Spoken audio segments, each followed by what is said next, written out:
Aku masih ingat hari ketika semuanya mulai terasa aneh. Meskipun saat itu aku belum benar-benar menyadarinya. Hari itu seharusnya menjadi hari biasa. Hari ketika aku pulang lebih awal, membawa lelah yang menempel di bahu dan berharap bisa menemukan ketenangan di rumah. Rumah kecil itu sudah lama aku tinggali bersama ibuku. Sejak ayah pergi bertahun-tahun lalu, hanya kami berdua yang tersisa, saling bergantung, saling mengisi kekosongan. Namun ada sesuatu yang berbeda saat aku membuka pintu sore itu. Rumah terasa terlalu sunyi. Biasanya suara televisi akan menyambutku atau suara piring beradu dari dapur. Tapi kali ini tidak ada apa-apa. Hanya keheningan yang terasa berat, seperti sesuatu sedang menunggu. Aku memanggil, "Bu." Suaraku menggema pelan di ruang tamu. Tidak ada jawaban. Aku melangkah masuk, meletakkan tas dan berjalan perlahan ke arah dapur. Dan di sanalah aku melihatnya. Ibuku berdiri membelakangiku. Diam, tidak bergerak. Tangannya menggantung di sisi tubuhnya. Tidak sedang memasak, tidak melakukan apa-apa. Hanya berdiri. "Bu," panggilku lagi, sedikit lebih keras. Ia menoleh perlahan. Senyumnya terasa salah. Aku tidak tahu bagaimana menjelaskannya. Itu memang wajah ibuku. Mata, hidung, rambut, semuanya sama. Tapi senyum itu terlalu lebar, terlalu kaku, seolah dipaksakan, seolah bukan sesuatu yang datang dari dalam. "Kamu sudah pulang," katanya pelan. Nada suaranya datar, tidak hangat seperti biasanya. Tidak ada rasa lega, tidak ada kasih yang biasa kurasakan setiap kali pulang. Aku mencoba mengabaikan perasaan aneh itu. Mungkin aku hanya lelah, mungkin aku terlalu banyak berpikir. Aku menjawab singkat, lalu masuk ke kamar. Namun sejak hari itu, hal-hal kecil mulai berubah. Ibuku mulai melakukan kebiasaan-kebiasaan yang tidak pernah ia lakukan sebelumnya. Ia sering berdiri diam di sudut ruangan tanpa alasan. Kadang aku menemukannya menatap dinding selama berjam-jam. Ketika kutanya, ia hanya tersenyum. Senyum yang sama, yang membuat bulu kuduku merinding. Ia juga mulai lupa hal-hal sederhana. Ia lupa makanan favoritku, lupa nama teman-temanku. Bahkan suatu malam, ia memanggilku dengan nama yang bukan milikku. "Ari, makan dulu," katanya. Namaku bukan Ari. Aku menatapnya bingung. "Bu, ini aku." Ia diam beberapa detik, lalu tersenyum lagi. "Oh, iya," katanya pelan, seperti baru menyadari sesuatu yang seharusnya tidak mungkin ia lupakan. Sejak itu aku mulai merasa tidak nyaman berada di rumah. Malam menjadi waktu yang paling menakutkan. Aku sering terbangun karena mendengar suara langkah kaki di luar kamar. Langkah pelan, menyeret, berjalan bolak-balik di lorong. Kadang berhenti tepat di depan pintuku. Tidak pernah ada ketukan, hanya diam, seolah sesuatu sedang berdiri di sana, mendengarkan nafasku. Aku pernah berberani diri membuka pintu saat suara itu berhenti, dan aku melihat ibuku berdiri di depan kamar. Dalam gelap, matanya terbuka lebar, menatap lurus ke arahku. "Bu, kenapa belum tidur?" tanyaku, berusaha terdengar tenang. Ia tidak menjawab. Beberapa detik berlalu sebelum akhirnya ia tersenyum lagi. "Aku hanya memastikan kamu masih di sini." Kata-kata itu seharusnya terdengar seperti perhatian, tapi cara ia mengatakannya terasa seperti ancaman.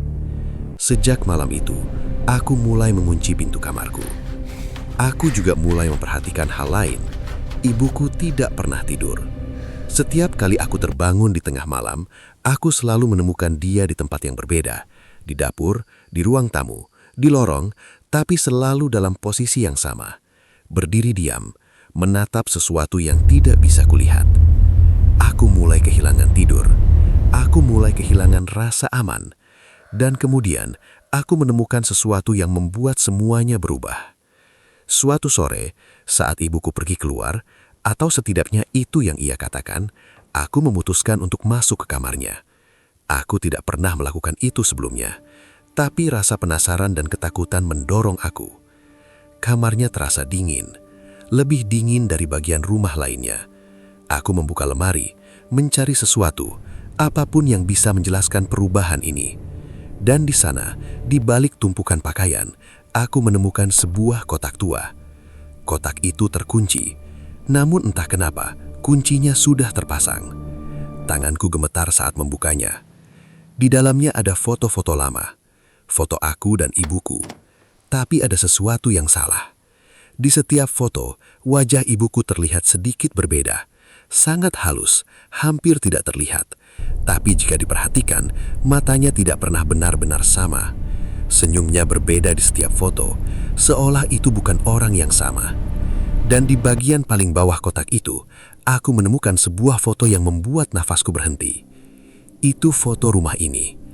Tapi rumah ini kosong. Tidak ada aku, tidak ada ibuku. Dan di belakang foto itu ada tulisan tangan. Jangan percaya yang tinggal bersamamu sekarang. Tanganku mulai dingin, hatiku berdetak cepat. Saat itulah aku mendengar suara pintu depan terbuka. Ibuku pulang. Aku buru-buru menutup kotak itu, mengembalikannya ke tempat semula, lalu keluar dari kamar seolah tidak terjadi apa-apa. Tapi sejak saat itu, aku tidak bisa lagi melihatnya sebagai ibuku.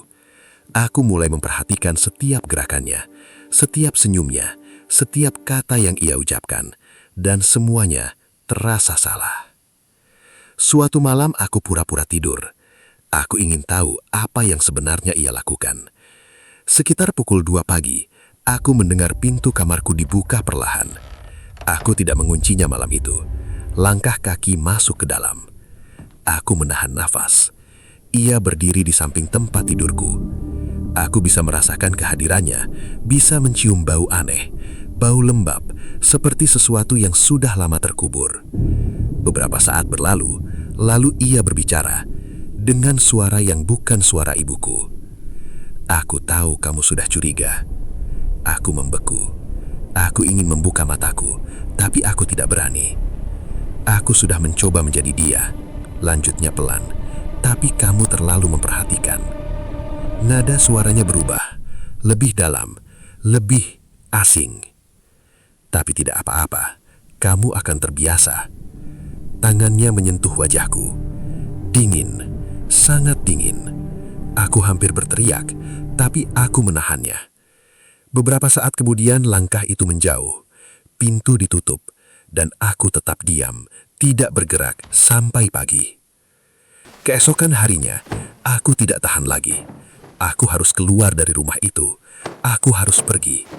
Aku mengemas barang-barangku dengan cepat, tapi saat aku hendak keluar, aku melihatnya berdiri di depan pintu. Ibuku, atau sesuatu yang mengaku sebagai ibuku. Kamu mau kemana? Tanyanya. Aku tidak menjawab. Aku hanya menatapnya.